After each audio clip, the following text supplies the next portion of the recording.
This is the 2020 Threatscape. We are here today to talk to you about what enterprises are looking for in 2020. Did you guys know that global cybersecurity spend will exceed 124 billion? And companies are looking to get the most of their investments. So today in this keynote panel, we're going to talk with security experts and we're going to discuss some of the biggest threats organizations are facing and what their strategies are to get better in their security postures for 2020. So we'll be reviewing the threat landscape, key priorities for CISOs, best practices for improving security. I'm your moderator today. I'm Jo Peterson, and I am the Vice President of Cloud and Security Services at Clarify 360, pardon me. And I've got three amazing panelists with me. I've got Jeff Barto. He is the Trust Strategist for DigiCert. I've got Jessica Bryar. She is the Global Account Manager at Masergy. And I got Wade Woolwine, Director Managed Services, Rapid7. So thank you for joining us today. I'm going to start off with Jeff. Jeff, according to IDC, spending on cybersecurity-related software, hardware, and services is expected to reach an amazing amount, 124 billion.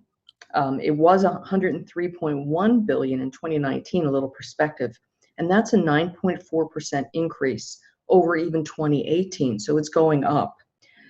Part of this is related to the increases in data privacy regulations that have occurred in 2019. Tell us three other things that are driving the increase in spending in cybersecurity. On the top of mind, hiring and investments we saw a lot of initiatives to hire within 2019. We saw IT unemployment hit a 20-year low at the beginning of the year, which is great. We saw 57% of organizations with IS teams hiring. So that's great news. But that's a lot of where budget would go. But I did say there's a couple kinds of investments that are getting priority. Organizations are making investments in access. And this is to protect against malicious access to their infrastructure, particularly in network access controls, as well as web gateways. We also see investments in, I said investments and investments. The second one is in data protection, particular DLP, encryption, and that covers encryption and data at rest, as well as data in motion. So that's a very important thing as we're seeing in those three areas. Thank you. That's a great answer. Let me move on to Wade. Wade, Gartner analysts predict that security services, just services, will account for 50% of the 2020 budgets. And the top three categories of investment in 2019 were security services at 64 billion, infrastructure protection at 15.3 billion, and network security equipment at 13.2 billion. In your opinion, why is the spend on security services quadruple that of infrastructure protection and network security equipment? Sure. Ultimately, when you're buying services, you're buying human capital. And Jeff just made the point of unemployment in IT and specifically in IT security being at a 20-year low, which means that security professionals command relatively high salaries.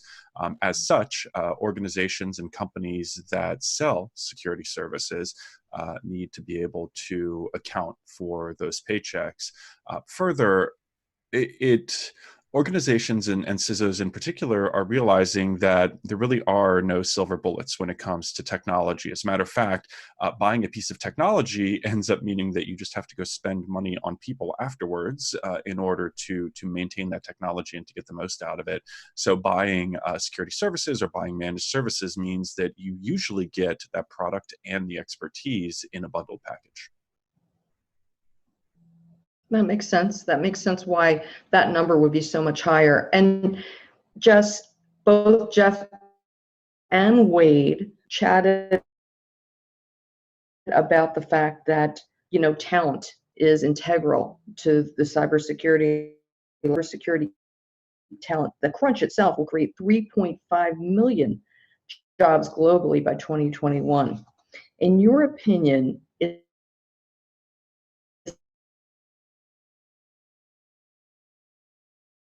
skills. I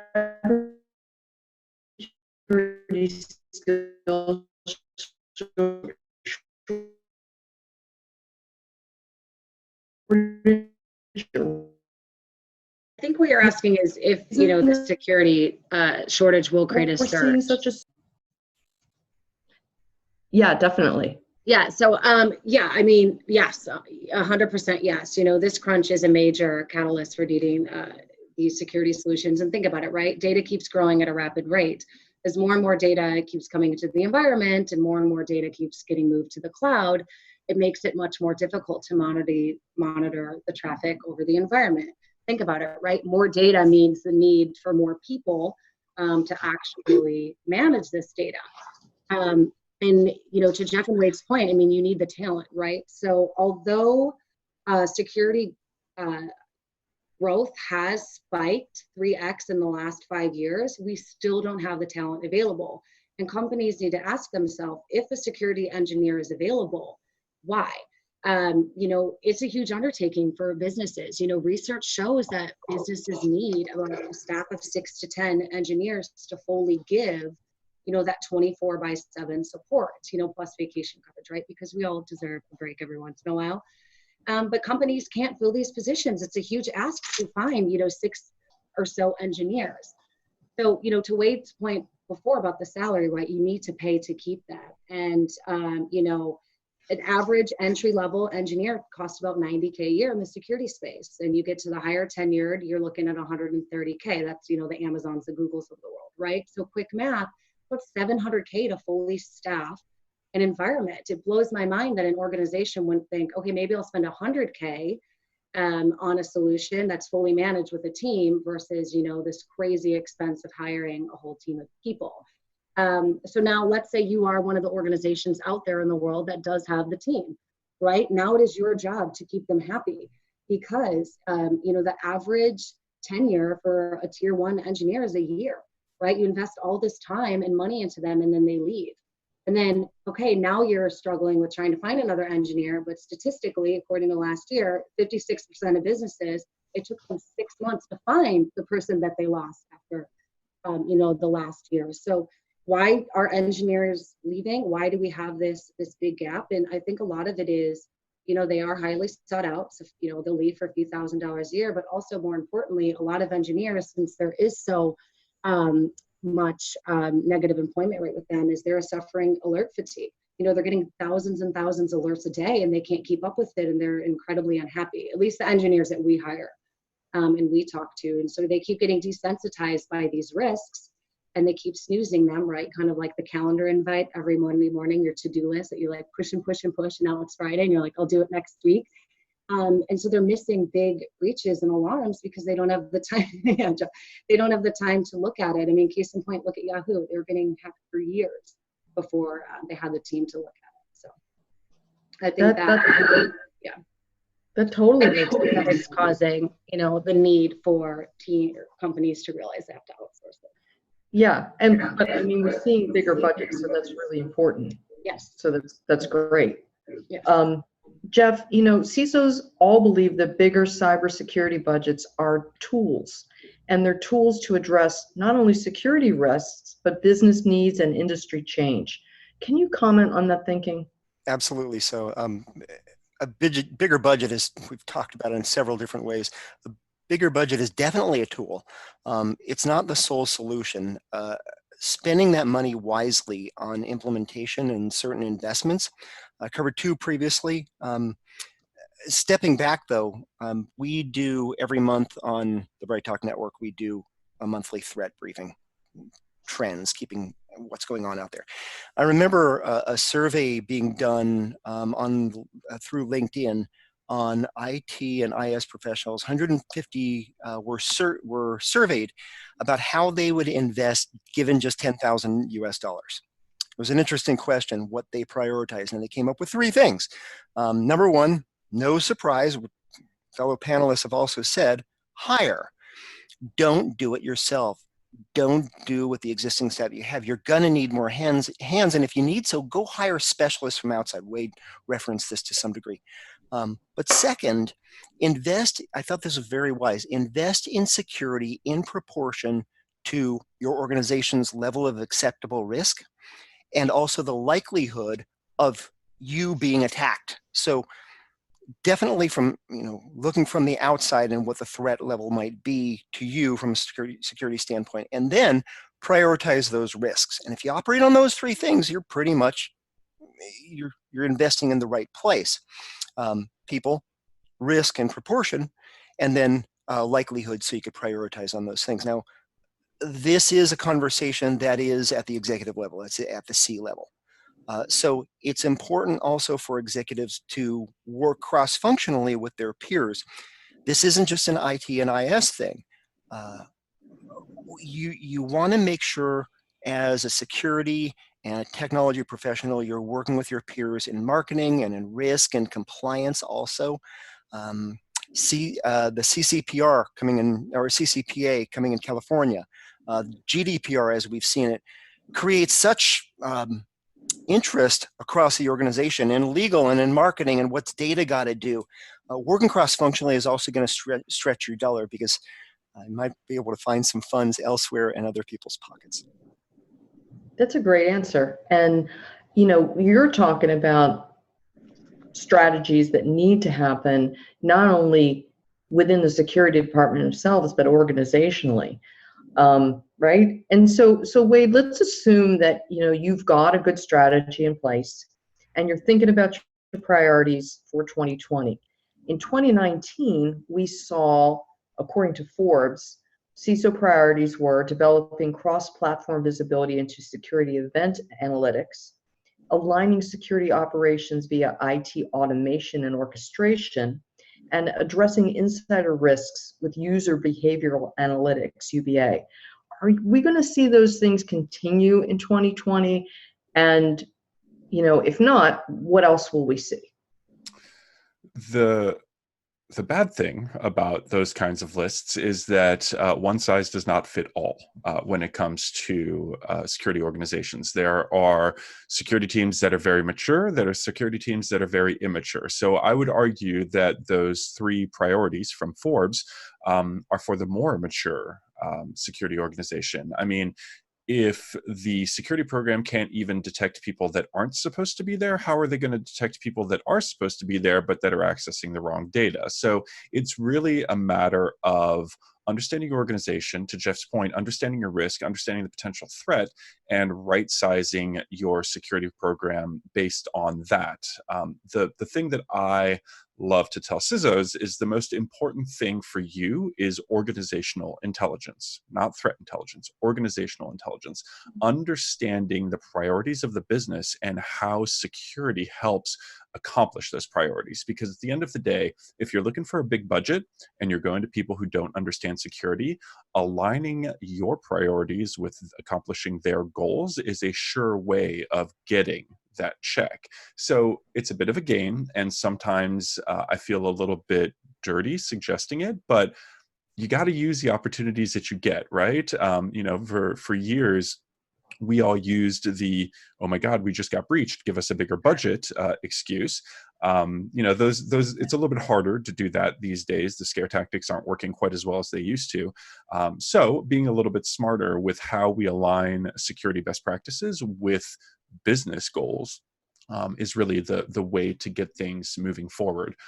Now, back to that list, those three things are very important. Visibility, automation orchestration, so you can save on human capital and allow your existing human capital to focus on the things that matter most. Plus UBA are three great investments, but they're three great investments in a list of 500,000 different investments. So, yes and no is the answer. Oh. Little this, little of that. But you bring up a really good point. And that's my next question for Jess. It's talking the language of the board, right? Aligning security into a language that matters for them. And Jess, a little bit of a switch on the question, but is that part of the reason that the misalignment of language, the fact that we might have been speaking in bits and bytes and not speaking in business terms, that why it's taken so long for boards to really hear what we're saying? What do you think? Yeah, I mean, I think to Wade's point, I mean, you have maturity of, immature security posture. And I think that is a big symptom of, maybe leadership doesn't know what they don't know, right? They might meet, bi-yearly or yearly with their teams. I do still feel, and although I think it has softened a little bit, that a lot of executives and businesses are still uncomfortable and intimidated by having that security conversation. Right. And I think it's totally understandable because there's so many moving pieces and it is confusing.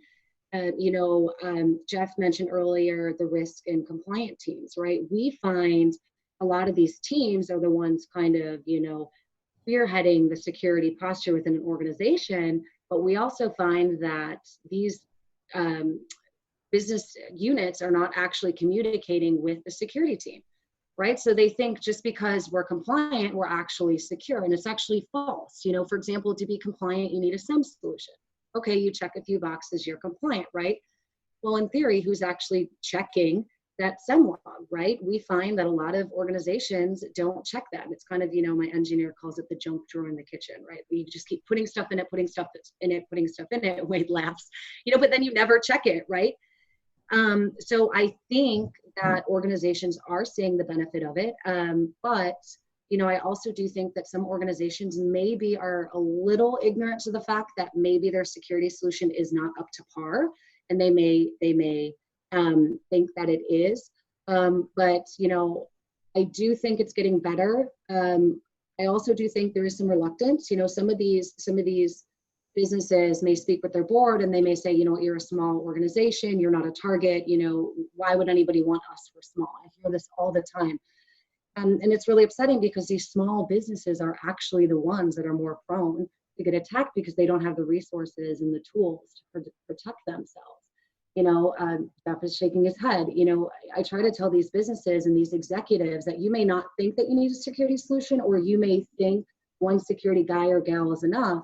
When we actually come down to the nuts and bolts of things, if you have data, you are a target, right? If you have customer lists, you are a target, because these hackers want your customer data, because they want to send an email to your customers with an email that looks like it came from you, from your domain, from your email address, saying, hey, update your username and password, hoping that that's the same username and password for their Chase account. Or, hey, it's the holiday season, right? Buy now and it'll ship by Christmas. Oh, let's take your credit card, right? But I do think that it is getting better. I do think that organizations are seeing the value of having these conversations and shifting kind of some of the budget that we talked about earlier to a full-blown security solution. Thank you. That's a great answer. Jeff, I'm going to move over to you. You and your team get to work with some amazing CISOs. And so some of them have been highly successful in aligning their mission and vision with what matters to the board. What are you seeing when you see these guys and gals in action that resonates? What are they saying that matters? I love this question because you're asking the guy who was an advertising major. So getting a compelling argument across is something I'm versed in. There's two communication priorities that become evident. The first one is that not just CISOs, but anybody in the C-suite, and frankly, board of directors, it's been mentioned before, they don't want to be the next data breach. They don't want to be the next brand name in the headlines. So thank you for the visual feedback there, Jess. Leaders want to protect sensitive data in transit internally, at rest internally, as it moves out on a very public, and I like to say a very threat-filled internet. But they also want to protect against complex and advanced threats. So first of all, getting the buzzwords and the necessity for things out there is a very real business need. And couching it in terms of threats that are coming is correct. Wade, however, nailed it in terms of organizational priorities. So the second thing that can be done, or the second priority I should say, is regular reporting to the board and management from the trenches. To factualize what's actually going on there. We say this is going to happen. Here's the evidence of doing so. Here's how we're doing, and preparing those reports in organizational and business terms gets out of the idea that here comes the CISO, the CISO, and they're only going to talk that IT or IS security mumbo jumbo. Putting it in terms of the organizational needs of the business and in the language of the business gets things at that board and that executive level, and certainly gets it in depth. More willing to listen, more willing to act. That's good. No, that's important. So, Wade, you know, the CISO's role keeps evolving. How is the CISO going to be more active tomorrow in 2020? And how is he or she going to be more of a business champion, leader, and then kind of a hero to the organization? What are the things that that person does? I feel like I'm being a bit of a parrot here, but I think the thing that security people and CISOs really lack is the ability to connect those business priorities with security best practices. The best out there have a security practitioner background, but really play in the business sphere. Jess was giving some examples of data trying to be protected and things like that. Or if you have data, you have something to protect, you have something that attackers want. If you have a brand name, you have something to protect, right? Losing your brand reputation is losing everything. Some might say even worse than losing your customer list, whatever it may be. I think the CISO who becomes the hero of the organization is the CISO who learns how to better communicate business priorities and why we invest in security best practices based on those business priorities. And the CISO is also the hero who is able to translate all the things that us nerdy security practitioners do into business speak so that the business leaders recognize the value that we bring to the table. We're all cloak and dagger. I'm the shining example of that. I have red lights in the background and I'm, in the dark, which is how I prefer it. And so we, business leaders look at us and go, there's weirdos in the corner, the ones that dress funny and have funny hair. The CISO, who is going to be the hero, is the person that can, nice Jeff, is the person who can really translate our accomplishments, the things that we do that no one else can do, into business value, so that those executives recognize the value in giving us the pay that we're worth. And so let me stay with you a second, because I know it sounds trite, but I would like to leave folks with something actionable today. So one of the things, and nod your heads or jump in here if you want to jump in, but is to write better, right? So I see reports that get passed from security to procurement, or security to the CIO, or security to someone else, and I'm reading them and I'm having a hard time understanding what they're saying. So if I'm having a hard time understanding what they're saying, the guy or gal in procurement, really, how are they going to translate that to buy a product, right? So I'd like to get you guys to each weigh in. How important is the written part of communication with what we're seeing between the teams? Like, what can you do for your teams to get them up to speed? So it's not just the writing part that's critically important, right? So writing to be understood is critically important, but giving security professionals a language, we touched on this a little bit at the beginning of the webinar, a language to communicate with executives is critically important.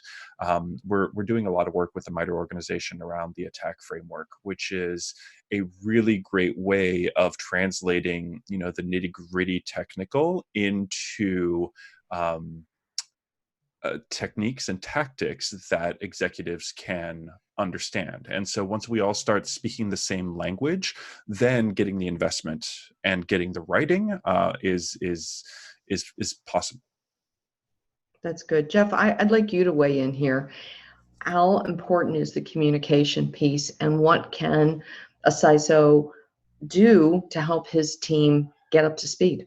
It's absolutely critical. I think we might be over focusing on the writing part. Data is your friend. Data visualization is your friend too.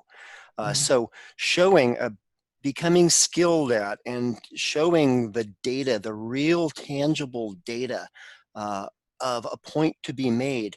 Not only, it speaks in terms, it takes it out of the mumbo jumbo, so to speak, and all the acronyms and colloquialisms and dizzying language of IT and security, but it puts it in terms that are factual and can be very well presented. So I would say that using the data and properly visualizing and showing the data in real terms, leveraging what Wade said, showing the organizational priorities and let the data speak to that is absolutely crucial. Yeah, that's good. So you're drawing lines to connect the dots for people, Absolutely. in essence. Show them Drawing the pictures. Showing them pictures. Okay, great. And Jess, sometimes regulations help create action. So sometimes regulations help the CISO and his or her team move things along the business process. And we're starting, Jeff mentioned earlier one that's coming up here in California that is going to take effect and cause some consumer protection stuff to happen, right? We see that in the EU. We see all kinds of regulatory, data-driven regulatory stuff happening.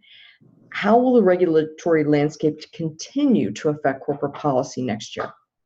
Yeah, and Joe, and I think you nail it on the head, right? It's a bunch of stuff, and this is a tough one because 2020, is just a few months away, and I really think there is a lot still up in the air. I mean, you mentioned the EU, I think it really depends on the individual organization where they do business, right? So GDPR, really huge last year. All of our customers, how do I know I'm GDPR compliant? What do I need to do? And that definitely did open up the conversation for more security conversations. But, for example, if you work in the EU, you have to adhere to GDPR.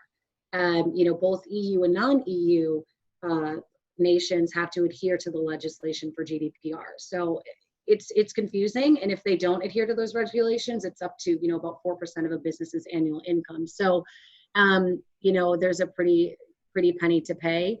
I think it's still very unclear what the California Consumer Privacy Act will do and how it will actually influence, corporate policy and legislation, and even if it will align with the EU requirements.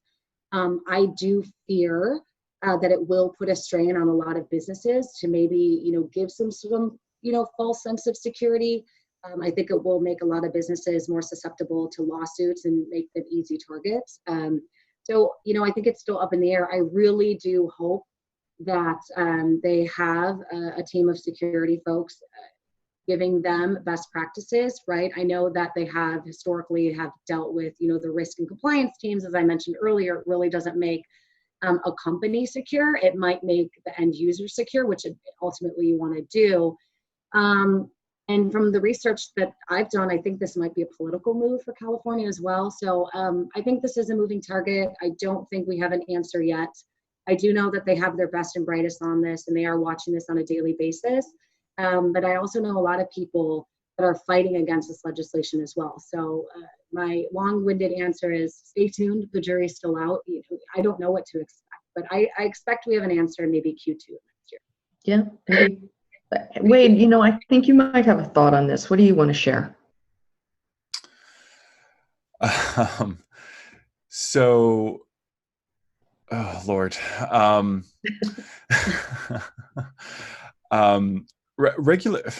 Regulations are great. They're unfortunately usually driven by politicians in their nature, and far too often it takes too long for those regulations to get out. And similar to ever-evolving technology, attackers have just found a way around them, around law enforcement or around a regulation, or businesses who are looking to save money have found a way to not handle the data or exclude themselves in some way. So while I love the intent around regulation, the time to market and the implementation are usually lacking. And so again, it's back to us as security professionals to just always remember to do the right thing for our businesses and for our customers. Regulation be damned. Yeah, that's fair. No. Um, yeah, that's really fair. That's a good answer. Just do the right thing. Try to do the right thing. Jeff, I'm going to move over to you here, and I'm going to ask you about, you know, you'd mentioned something earlier, and it was really salient. You talked about cross-functional budget talks, and you talked about security culture.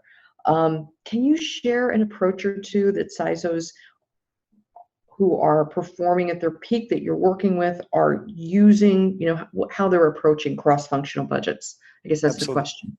Absolutely. I'm going to take you, we're all going to get a little time capsule and go into those 5.5 years that I was inebriated called college. And I got a degree in advertising.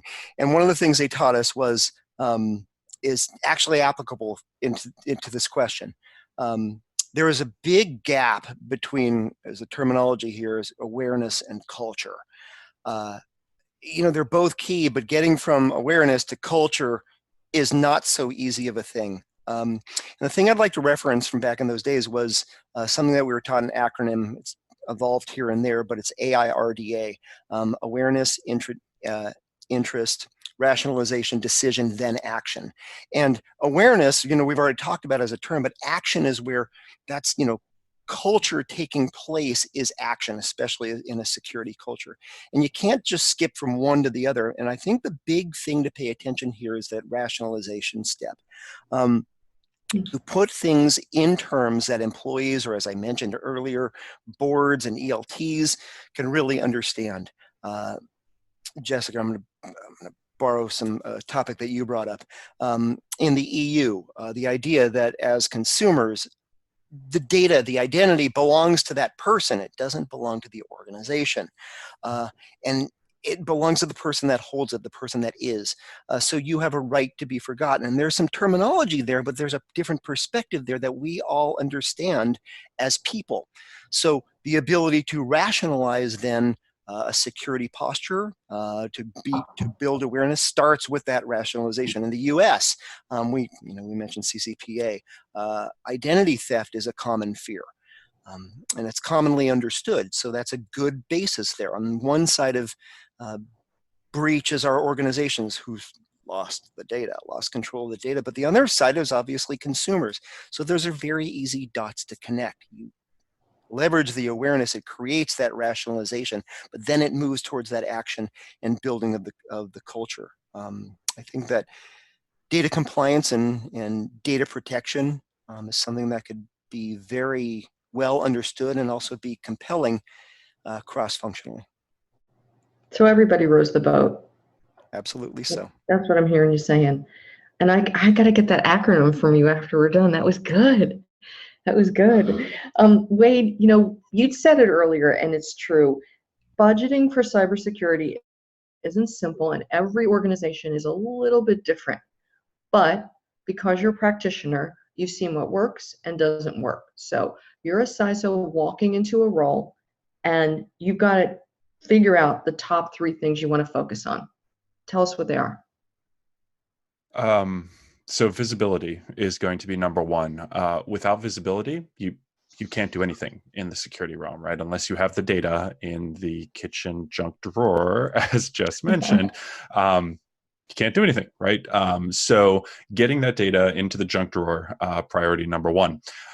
Tidying up that junk drawer is priority number 2. So just because you're getting all the data doesn't mean that all the data is relevant, and you need to somehow surface the important bits of data. And then mission number 3 for me is, so mission number 2 is about alerting. Mission number 3 is about managing those alerts. And I think it was Jess also who mentioned that analysts are just underwater with all of these alerts.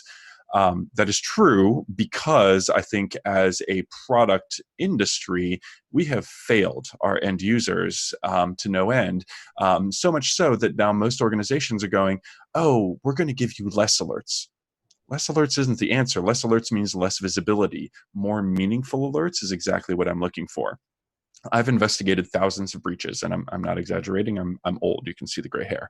I've been doing this job for a long time, and I've had the opportunity to investigate some of the worst breaches that we've read about in newspapers. And I can tell you for a fact that a breach does not generate just one alert. It generates 50, it generates 100, it generates 1,000. And so being able to more meaningfully group and automate some of the response associated with those alerts is my number 3 priority. So get the data, organize the data, and then make the data meaningful for the people who are going to be looking at it, because I'll be paying those people adequate amounts of money, what they're worth. But if they hate their job, they're never going to stay, no matter how much money I'm throwing at them. Yeah, that's a really great answer, and thoughtful. So thank you for thinking through that and sharing your thoughts with us. Jeff, I'm going to move on to technologies that are emerging. Some companies are already using them, but they're definitely still emerging for many, and they can cause Threatscape issues as well, right, as they move in. And one of those is IoT. Can you tell us a few of the risks and threats enterprise face as IoT continues to evolve and deploy? There's so many different dimensions to IoT. And for me, at least in the organization I work in, IoT stands for identify or trouble. So let me put the answer in actual further questions. I jotted some down. Is the device, the IoT device, autonomous or smart, or is it a dumb device? Who introduced the device? Is it the organizations or an employee under BYOD, or someone unknown, or someone who's gone? Who controls the device? How does it connect? Does it connect through Bluetooth or through Wi-Fi? Or is it physically plugged in somewhere? Does it have its own phone line? Is it updatable? Is it updated? Is it on auto update? What data does it send? Where does the data send it? Which geography? Are there data regulations to that sending and receipt of data? What are the IP addresses and server names that it's connecting to? How does it validate itself to your network and to the mothership it's trying to connect to? Does it have default login credentials, and how are they stored, and how accessible are those? Is the data encrypted as it travels? Where does the data go? How is it stored once there? There's so much to answer with regards to the IoT. So a lot of the answers that you would have in there to that laundry list of questions will definitely go far in shaping how risk and threats are faced as enterprise face IoT usage and the proliferation, the presence in an organization. Wow. Okay. So I counted 47 questions that you had there. That is quite the laundry list. So suffice to say, if you have IoT coming in, you need to really make your own laundry list, at least, right?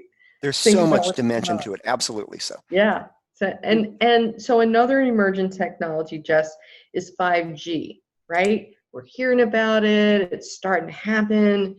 It's tied up. It's married to IoT, and then maybe not married to IoT. It's got stuff going on its own. As you are in the marketplace, what's sort of driving the discourse around 5G, privacy, and security? What are folks talking about? 5G is kind of, that mystical thing that everyone keeps talking about. It isn't fully baked yet. It isn't really live. A lot of companies out there are advertising that they do have 5G, when in theory, if you actually get down to the nuts and bolts of it, they're maybe aggregating from maybe, some, 4G, 2G, and they're actually pulling from a bunch different providers. But in regards to a security solution, you'll have your fixed wireless, but is it secure, right? Can you monitor the traffic? And I think there's a lot more to this that we will see, because it's not available yet. I mean, I know that my company has it, but again, we toggle between the different providers. So not too much to speak on that, unless Wade or Jeff want to weigh in, but I just don't think it's ready for consumption yet. Yeah, and thank you. Oh, wait, I'm sorry, were you going to say something? I'll just weigh in. I'm old enough to remember the modem. And when we introduced always-on broadband connections, it was the exact same dialogue. So, the more technology changes, the more it stays the same. I've been preaching defense in depth and layered security measures and all of that stuff for 25 years. Still hasn't changed. People are still doing it wrong. And so, yes, there will always be new technology. That's kind of the world we live in. The same basic security principles still apply. Yeah, but you leading up to the next question, which is for you, and are we really applying old standards to new issues? And if so, what needs to change? I would argue that no. I mean, the same old things that we discussed, early on in the days, defense in depth and least privilege, and things that didn't even involve technology, just configurations on our existing IT infrastructure are still as critically important today as they were back then. Even though we have, every niche market security tool that you could ever possibly imagine, we are no better off today than we were 10 years ago, 15 years ago, 20 years ago. And so those basic security principles still apply. We just lose them in the light of the latest shiny object. Okay, and that's fair, but I'm gonna lead you down a path here because, right, we're borderless, and now we have cloud. So what's a little different than our moat strategy used to be? Sure. Cloud is just someone else's computer, right? So you need to include that someone else's computer into your moat. It's again, technology is going to improve at the speed of business. Security needs to improve at the speed of business and at the speed of technology. But we are so draconian in the you must not versus let me figure out how to enable you securely, that we constantly have that tension between IT and IT security, which then leads to misconfigurations and ease of attackers being able to pull data from places that they shouldn't be able to. Okay, fair enough. mean, Jeff, I'm how going to many- ask you. Oh, I'm sorry, go ahead. Sorry, how many times have developers published private keys into GitHub and attackers have grabbed them? Lots. Yeah, lots. I mean, I can't argue with you there. Jeff, are we keeping up with what we should be? Like, how has new technology changed what we're doing in security? What do you think? We are keeping up. Wade gave some great evidence that it's same dog, different fleas, and that's absolutely true. Something that's on the front of our mind is somewhat of a different dog, but again, the models and preparation, awareness, and all the things we've talked about here, it's going to be the same, and we're particularly paying attention to what's coming way down the road on quantum computing. So if you're not up to speed, that's something that's giving a lot of heartache, especially in the privacy in the security realm, and in our space in encryption in particular. The world has done all of its computing, so to speak, on silicon, where things are ones or zeros, and quantum kind of adds a new dimension in that silicon is not as much necessary. We could use particles to figure out things and do as a basis of our computing. So there's ones and zeros and ones or zeros and ones and zeros. It could be the same thing. And taking it out of the geeky and ethereal sense of things, we are looking at something that is a massive leap in computing power, but instantly that means that all the things that in our world encryption can suddenly be broken instantly.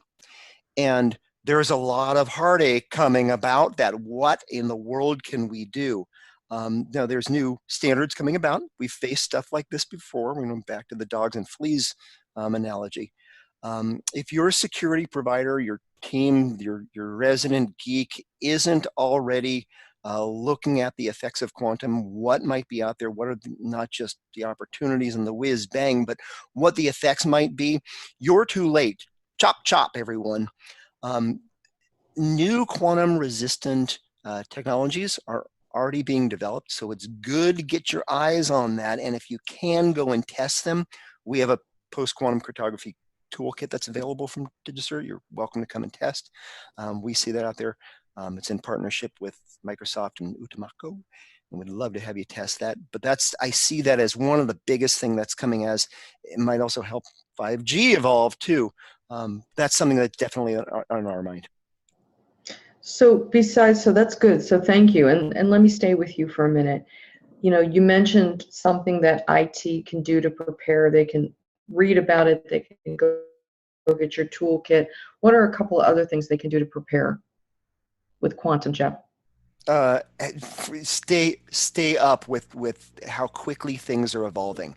There is literally a race between nations and companies and organizations together, put together of nations and companies, to be first. We see I won't say the first word, but is a match between organizations like Google and China and IBM to say who has quantum supremacy, who came out with the first fully capable quantum computer. Stay up on the news and see what's available. Take your organizational priorities and look at what you are trying to protect. Protect from within and protect without, and then the applications as they might exist within your environment. I think that a little prioritization and awareness goes a long way, especially with what news you need to pay attention to. Thank you for giving us that little purview into what's going on in the quantum space. Jess, you know, I'm going to use Wade and Jeff's dog and fleas analogies here. And I'm wondering if AI is sort of a new flea medicine that we're using for the dog. Is AI going to be able to assist with cybersecurity? What are you seeing? And, you know, there's some folks believe it will. So what are you hearing and seeing? Yeah, AI is tremendous. And I actually see that someone, you know, asked about AI in the chat. So I appreciate that. I live by this, right? AI is a wonderful tool, and it really does help organizations internally. I know this because we use it. But when you hear AI, you know, machine learning, security analytics, behavioral analytics, it's all the same technology. Essentially, it is, you know, an algorithm used to solve a problem. But yeah, I mean, it is definitely the new flea medicine, if you think about it, right? I mean, Jeff, you didn't know that we were going to be rolling with this, man. As data amounts continue to grow and grow and grow and more products come out, you know, it really is impossible for that short-staffed IT or security department to manage all of these, right? I mean, you know, Wade's point, I mean, they're getting thousands of alerts a day, right? Well, with AI, they can say, hey, security team, here's 1,000 alerts that we actually intellectually enough were able to decipher that maybe you should research these 3 to 5, right? Making their work-life balance much better, making them happier, making them not leave so we don't have that security employment crunch as well. But I want to give a few examples about AI because someone in the chat box asked, you know, how is this helping? So for example, I'm going to use Jeff and Wade as my kind of examples in this scenario. So let's say, you know, last night, you know, Jeff decided to log into his computer at 3 a.m. Well, Jeff never logs into his computer at 3 a.m., right? But the AI technology is intellectual enough to know, hey, this is an anomalous behavior. Let's actually take Jeff's device off of the network, quarantine it, and troubleshoot it. Well, lo and behold, Jeff was sound asleep in his bed, but someone actually was trying to hack his data from a different country. Same scenario, you know, Wade, you don't know it yet, but shortly after this panel, you're going to try to access the finance server. But AI is going to be intellectual enough to know that Wade has never in his tenure at his company ever had any need to access a finance server. Well, what's going to happen? You know, a log will be triggered, right? To Wade's point, a more intellectual alert to say, this is really suspicious activity. Let's quarantine his machine and his device. Turns out Wade is not trying to access the finance server. He actually is out to lunch, and hackers noticed that he was idle for an hour and they thought it would be a great time to try to exfiltrate data, right? I mean, AI is such a wonderful, wonderful tool. But I do want to make a very valid statement. Although it is incredibly intellectual and helpful, and I think every organization can benefit from it, it is not a silver bullet. There is no silver bullet when it comes to security, right? I think you'd have to keep AI as one of your security, solutions within the whole security piece of the puzzle. And one thing I also want to note, that although it is incredibly intellectual, it learns over time, it's such a powerful, medicine, I do not think that it will ever replace humans. I do still think we need that human component to go in and troubleshoot. But really the ability to learn a user's behavior and adapt to it fast in real time, I mean, that's pretty powerful. That's a very solid answer. Thank you, Jess. Wade, how do you think AI is going to fit into the security landscape? So I just kind of, well, for me, summarizing what Jess said, AI and machine learning specifically are the technologies that are going to make it so that humans never, ever have to do the same thing twice, right? So ask any security professional what they hate about their job, having to do the same thing twice, because really machines and computers specifically are excellent at observing and then being able to take that observation and repeat it time and time and time and time and time and time and time again. That's what they're there for. That's what they're built for. So let us evolve AI and machine learning into our security tools such that we only have to perform analysis of a particular alert once. The technology learns, understands what evidence is important in making our determination, and is then able to apply that to then prioritize subsequent alerts. And then this also kind of snowballs into SOAR, security orchestration and automation. Why are we still sending help desk people down to remediate compromised hosts? Like, that's so 2001. This is almost 2020. We have technology to solve these problems for us. If there is a threat, if there is an event, there's technology that can go solve that particular thing. We don't need to sneakernet things anymore. Good response. So, SOAR seems to be one of the flavors of the moment.